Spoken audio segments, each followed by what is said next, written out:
ਸਤਿ ਸ਼੍ਰੀ ਅਕਾਲ ਜੀ ਸਾਰਿਆਂ ਨੂੰ। ਅੱਜ ਆਪਾਂ ਕੁਝ ਕਢਾਈ ਦੀ ਬੇਸਿਕ ਸ਼ੁਰੂ ਕਰਾਂਗੇ, ਜਿਸ ਦੇ ਵਿੱਚ ਆਪਾਂ ਅਲੱਗ-ਅਲੱਗ ਤਰ੍ਹਾਂ ਦੀਆਂ ਪੱਤੀਆਂ, ਕੱਟ ਵਰਕ ਜਾਂ ਉਸ ਦੀ ਆਊਟਲਾਈਨ ਕਿਵੇਂ ਕਰੀ ਜਾਂਦੀ ਹੈ ਉਹਦੇ ਬਾਰੇ ਦੱਸਾਂਗੇ।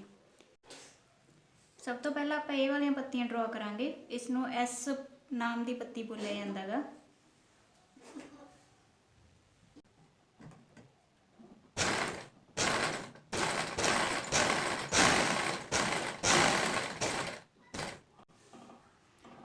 ਹੁਣ ਆਪਾਂ 0 ਟਾਂਕੇ ਤੋਂ ਸ਼ੁਰੂ ਕਰਕੇ 5 ਨੰਬਰ ਪੱਤੇ ਤੇ ਆਵਾਂਗੇ। ਫਿਰ ਉਸ ਤੋਂ ਬਾਅਦ ਆਪਾਂ 0 ਤੋਂ ਹੀ ਵਾਪਸ ਇਸ ਨੂੰ ਫਿਰ ਲੈ ਕੇ ਜਾਵਾਂਗੇ।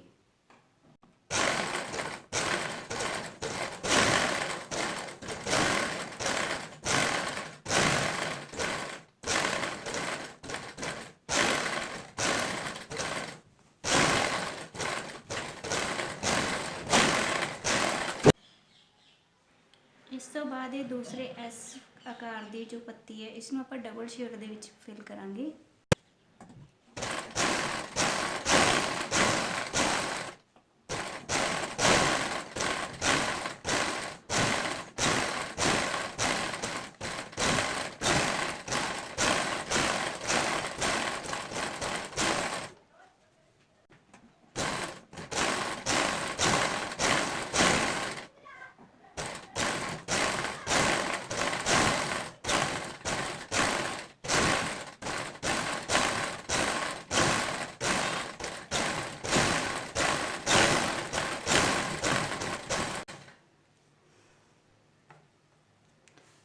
ਇਸ ਤੋਂ ਬਾਅਦ ਆਪਾਂ ਇਹਨਾਂ ਪੱਤੀਆਂ ਨੂੰ ਬਣਾਵਾਂਗੇ।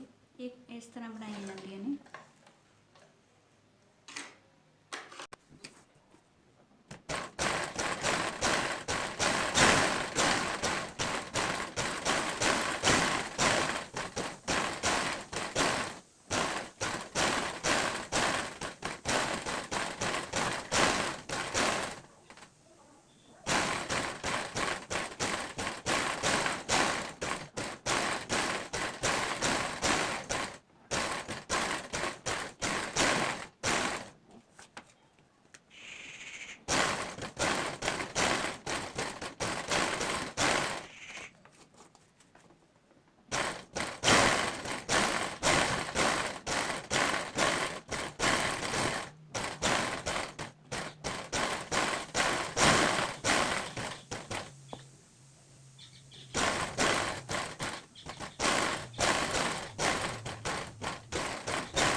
ਇਸ ਤੋਂ ਬਾਅਦ ਆਪਾਂ ਕੱਟ ਵਰਕ ਤਿਆਰ ਕਰਾਂਗੇ। ਕੱਟ ਵਰਕ ਦੋ ਤਰੀਕਿਆਂ ਦੇ ਨਾਲ ਭਰਿਆ ਜਾਂਦਾ ਹੈ। ਪਹਿਲੇ ਕੱਟ ਵਰਕ ਦੇ ਵਿੱਚ ਆਪਾਂ 5 ਨੰਬਰ ਦਾ ਟਾਂਕਾ ਲੈ ਕੇ ਉਸ ਨੂੰ ਫਿਲ ਕਰਾਂਗੇ, ਤੇ ਦੂਸਰੇ ਦੇ ਵਿੱਚ ਆਪਾਂ 0 ਤੋਂ ਸ਼ੁਰੂ ਕਰਕੇ 5 ਨੰਬਰ ਤੇ ਜਾਵਾਂਗੇ ਤੇ ਵਾਪਸ 0 ਤੇ ਜਾਵਾਂਗੇ।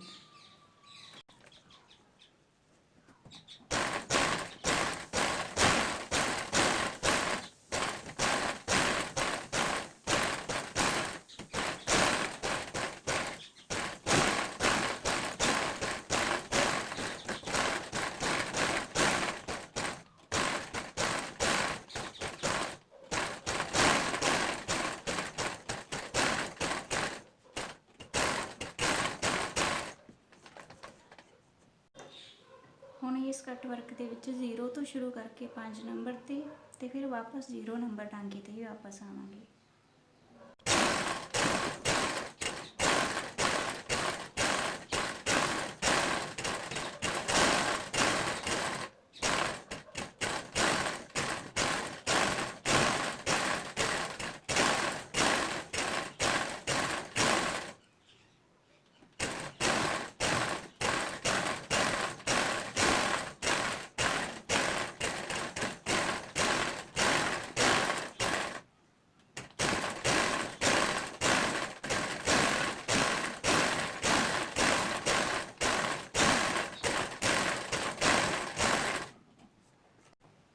ਹੁਣ ਆਪਾਂ ਇਹਨਾਂ ਪੱਤੀਆਂ ਦੇ ਫਿਲਅਪ ਕਰਾਂਗੇ।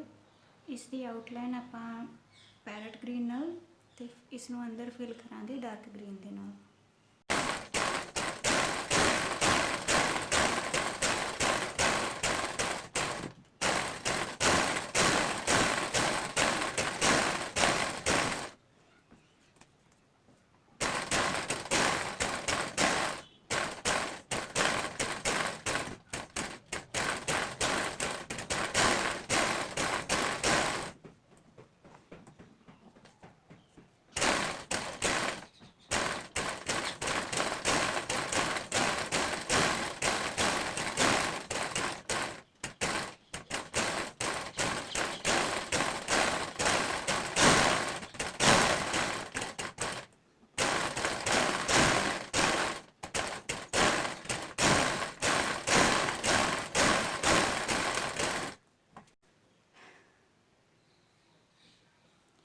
ਹੁਣ ਆਪਾਂ ਇਹਨਾਂ ਪੱਤੀਆਂ ਦੇ ਵਿੱਚ ਡਾਰਕ ਗ੍ਰੀਨ ਕਲਰ ਦੇ ਨਾਲ ਫਿਲਿੰਗ ਕਰਾਂਗੇ।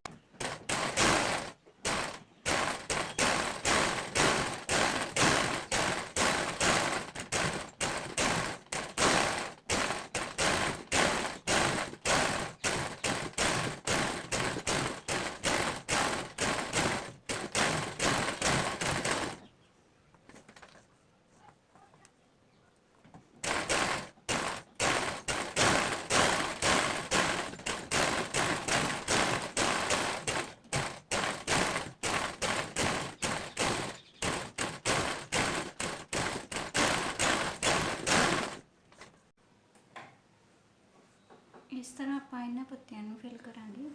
इस तो बाद फ्लावर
इस वाली पत्ती नूं आपां 0 नंबर टांके दे उपर फिल करांगे।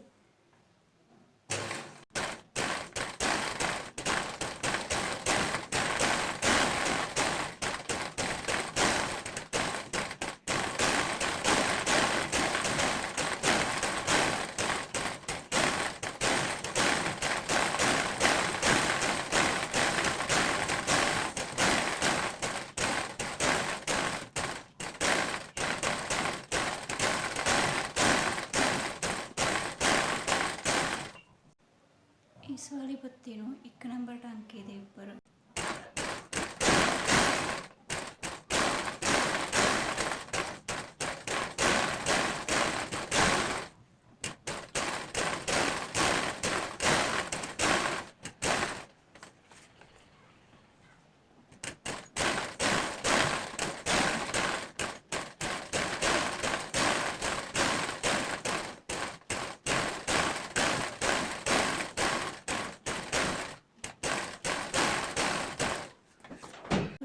बेसिक चीज़ां ने जिहड़ियां कि एम्ब्रॉयडरी दे विच दस्सियां जांदियां ने।